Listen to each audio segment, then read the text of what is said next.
What's up, Eagles fans? Welcome to Eagles 360 presented by Xfinity. I'm Amy Campbell. And Tuesdays are film day here at the NovaCare Complex, so players got to have a detailed look at what went right and wrong in Sunday's loss to the Titans. A big spot to improve, protecting the quarterback. Carson Wentz has been sacked 9 times in 2 games.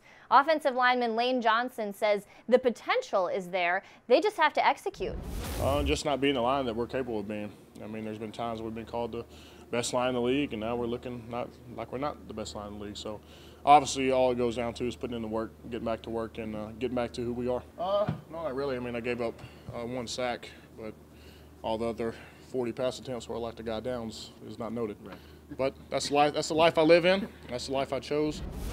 It's been the mantra since the Eagles lost to the Titans. This team needs to hate the feeling that comes with losing.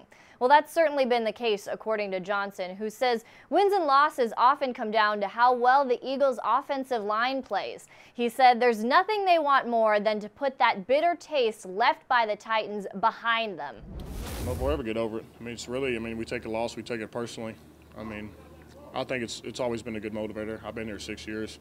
Usually when stuff's not going good, that's when we probably get the most motivated, and that's when you can learn the most about yourself and about the team.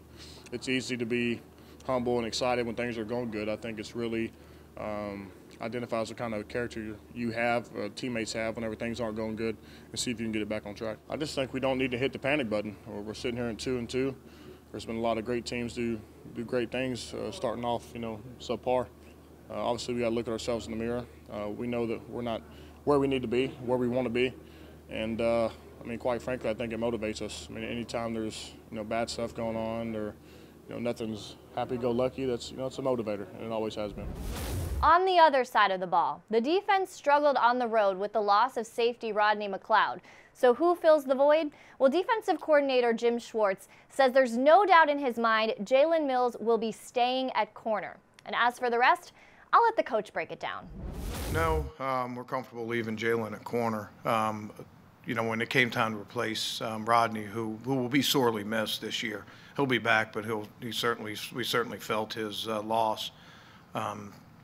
He's been such an important part of our team. When we replaced him, we sort of compartmentalized it into 2 positions. One was Corey Graham, and the other one was Avante. And we thought of all the guys on our roster, we thought Avante had a lot of the same traits that Rodney had. And with Avante playing the nickel position, there's a lot of carryover between nickel and safety also. So even though some things are new, he's got excellent quickness, he's got great eyes for the football, he's got the combination of being able to cover and also be able to play the run. All the things we liked about him as a nickel, we also like about him as a safety. So I think we'll see more of him going forward in that role. Yeah, I'm firmly behind Jalen Mills as a corner. One of the reasons we had a big parade on Broad Street was Jalen Mills, and he's played a lot like a 2-2 corner. We've played a lot like a 2-2 defense. We played a lot like a 2-2 team right now. There's been inconsistencies all around, but it's our job to help him through that. It's his job to get out of that. And I'm firmly behind Jalen Mills. That guy's played a lot of good football for us, and he's epitomizes a lot of things we're about defensively: toughness and competitiveness, and ability to bounce back. And I'm confident he will. McLeod was certainly missed on the field, but off the field, he continues to make an impact.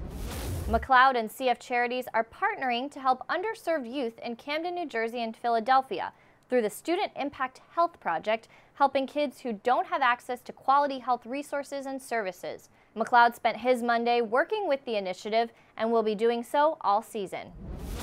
McLeod wasn't the only Eagle out in the community on Monday. Nelson Aguilar was at the Dudley Family School, kicking off a year-long reading challenge, encouraging students to meet their reading goals throughout the year. For Aguilar, it's a personal cause.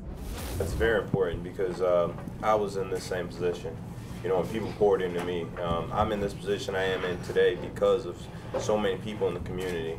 Obviously, my teachers, they cared about me, but also a lot of parents of my friends who took it upon themselves to help, groom me and help me become the young man I am today. Every day and every opportunity these kids have to read, allowing them to dream more, and then to kind of create a thought of what they want to be when they get older, or the things that they want to accomplish, because that's what the books will do. They'll be kind of a bridge to that next level in their lives. So as long as we give them incentive to pick up the first book, that's all I care about, the first book, and it becomes a chain reaction. And for what's on the menu tomorrow, we turn to our friends at Amoroso's. At 10:30 a.m., we'll have Doug Peterson's press conference live, followed by Carson Wentz at 11:55. And then later in the day, a fresh edition of Eagles 360 presented by Xfinity. See you there.